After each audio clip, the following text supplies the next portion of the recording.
তো বন্ধুরা সকাল সকাল কিন্তু রান্না বান্নার তোড়জোড় চলছে। এখানে দেখো, এখানে আমি আলু লবণ হলুদ দিয়ে একটু ভাজা ভাজা করছি। কেন করছি পরে বলছি সেটা। আর এদিকে দেখো, এদিকে কিন্তু হয়ে গেছে ডাল, ভাতও হয়ে গেছে, ডালটাও নামিয়ে দিয়েছি।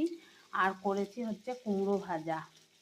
আর এদিকে ফুলকপি একটু ভাপিয়ে রেখেছি। আর আজকে আমাদের পাড়ার মন্দিরে কালী পুজো, আমাদের নিরামিষ। শুধু আমাদেরই না, পুরো পাড়ায় প্রায় নিরামিষ খাবে। আর এইটা হচ্ছে ফুলকপি দিয়ে আলু দিয়ে পালং শাক দিয়ে একটা তরকারি করব। এর জন্য বড়ি ভেজে রেখে দিয়েছি।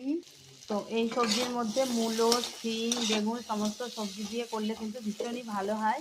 মূলোটা এই মুহূর্তে বাড়িতে নেই, আর বেগুন আর শিম যেহেতু আমার অ্যালার্জি উঠেছে দেবো না। তো চলো রান্না বান্নাটা একটু তাড়াতাড়ি করি।